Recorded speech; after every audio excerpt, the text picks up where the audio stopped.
Conference ختم ہوئی۔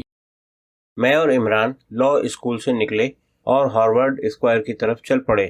مجھے آج شام کی فلائٹ سے واشنگٹن جانا تھا۔ ابھی 3-4 گھنٹے باقی تھے۔ وقت گزارنے کے لیے ہارورڈ اسکوائر سے اچھی جگہ اور کیا ہو سکتی تھی؟ ہلکی ہلکی بوندا باندی اور تیز ہوا۔ ہم کافی کی ایک مشہور دکان اسٹار بکس پہنچے تو بھیگ چکے تھے۔ اندر داخل ہوئے تو لوگ باتوں میں مگن نظر آئے۔ ہلکا سا شور جو گرا نہیں گزرتا۔ کچھ طالب علم کیفے کے اندر کمپیوٹرز پہ کام کر رہے تھے۔ تفریح اور تعلیم ایک ساتھ۔ ہم دونوں بھی ایک کونے میں جا بیٹھے اور کافی پینے کا ارادہ کیا۔ ہارورڈ اسکوائر کی علمی فضا، کیفے کا دھیما ماحول، باہر ہونے والی ہلکی ہلکی بارش، عین وہی کیفیت تھی جس کی تمنا کبھی غالب نے کی ہوگی۔ پھر دیکھیے انداز گل افشانی یہ گفتار، رکھ دے کوئی پیمانہ صہبا میرے آگے۔ ہارورڈ یونیورسٹی بوسٹن شہر کے اندر واقع ایک چھوٹے سے قصبے کیمبرج میں تعمیر کی گئی ہے۔ یونیورسٹی اور کیمبرج کا مرکزی مقام ہارورڈ اسکوائر کہلاتا ہے۔ اس اسکوائر کے ارد گرد کئی ایک پارک اور امریکہ کی جنگ آزادی کی بہت سی یادگاریں تعمیر ہیں۔ سب سے دلچسپ کردار وہ گلوکار ہیں جو زمین پر چادر بچھائے اپنے فن کا مظاہرہ کرتے ہیں۔ راہ چلتے ہوئے مسافر چند سکے دے کر ان کی حوصلہ افزائی کرتے ہیں۔ ہارورڈ یونیورسٹی میں کامیاب زندگی کے گر سکھائے جاتے ہیں۔ نامور کس طرح ہونا ہے، امیر کیسے بننا ہے، کیپٹلزم کے فروغ کا کیا راستہ ہے۔ اس ماحول میں خود سے ہارے ہوئے یہ لوگ، میں اور عمران سوچ رہے تھے کہ ان کی محنت کا جوہر کس نے چرا لیا۔ ان فنکاروں کی یہ پرفارمنس رات گئے تک جاری رہتی ہے۔ طالب علموں کے لیے یہ سب تفریح بھی ہے اور گوشہ سکون بھی۔ John F Kennedy street, John F Kennedy park اور قریب بہتا ہوا دریائے چارلز اس ماحول کو اور دلکش بناتے ہیں۔ مجھے جو چیز سب سے دلچسپ لگی وہ ایک ہوٹل کے سامنے پڑے شطرنج کے 20 میز تھے۔ کچھ لوگ سارا دن یہاں بیٹھ کر شطرنج کھیلتے اور کافی سے جی بہلاتے ہیں۔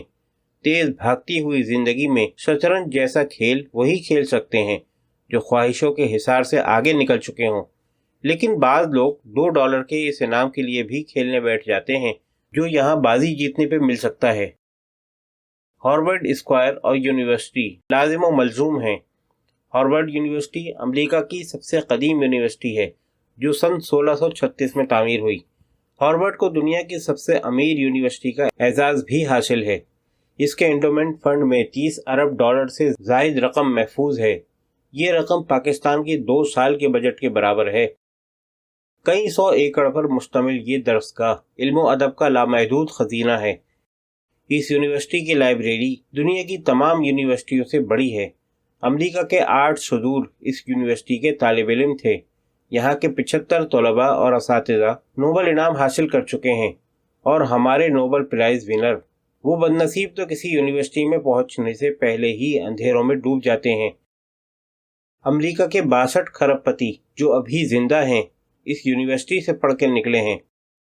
جب اس درسگاہ کا آغاز ہوا تو یہ ایک کالج تھی جس کا نام نیو کالج رکھا گیا تھا۔ جان ہارورڈ نامی ایک شخص بوسٹن پہنچا تو اس نے اپنی آدھی جائیداد اور ذاتی لائبریری اس کالج کو پیش کرنے کا فیصلہ کیا۔ یوں نیو کالج کا نام بدل کر ہارورڈ کالج رکھ دیا گیا۔ آج ہارورڈ کے 2 کیمپس ہیں۔ ان دونوں کے درمیان دریائے چارلز حد فاصل ہے۔ اس دریا کی ایک خوبصورتی وہ چھوٹی چھوٹی کشتیاں ہیں جو سطح آب پر کنول کے پھولوں کی طرح کھلی رہتی ہیں۔ طالب علم جب تھکتے ہیں تو کشتی رانی کے لیے یہاں پہنچ جاتے ہیں۔ سنہری بالوں اور نیلی آنکھوں والی دوشیزائیں۔ انٹرنیشنل رینکنگ میں ہارورڈ اور برطانیہ کی کیمبرج یونیورسٹی باہم مقابل ہیں، کبھی ہارورڈ اول اور کبھی کیمبرج اول، لیکن کیمبرج کا یہ اعزاز کوئی نہیں چھین سکتا کہ وہیں سے پڑھے ہوئے افراد نے ہارورڈ کی بنیاد رکھی۔ 16ویں اور 17ویں صدی اہل یورپ کے عروج اور ہمارے زوال کی صدی تھی، ذہنی، فکری اور سماجی زوال جو معاشی اور فوجی زوال کا زینہ بنا۔ ان 2 صدیوں نے مغرب اور مشرق میں فاصلے اتنے بڑھا دیے کہ اب یہ کم ہونے میں نہیں آتے۔ مغل، ترک، عرب، بربر، ایرانی، خراسانی، یہ تمام مسلم حکمران، دانشور، سپہ سالار اور علماء جن کے کندھوں پہ اس عہد نے ایک عظیم ذمہ داری رکھی تھی، ایک روز تاریخ کے کٹہرے میں سر جھکائے کھڑے ہوں گے۔ ہماری اس تباہ حالی میں ان کی کم نگاہی بھی تو شامل ہے۔ ہم دونوں نے اپنی کرسیاں سنبھالی اور کافی کا ایک ایک گھونٹ لیا۔ گفتگو کا رخ پہلے کانفرنس اور پھر اخوت کی طرف مڑا، ماضی، حال اور مستقبل۔ میں عمران کو بتانے لگا کہ اخوت کا ابتدائی سفر بہت مشکل تھا۔ خواب کو جستجو اور جستجو کو جذبہ بنتے بنتے بہت وقت بیت گیا۔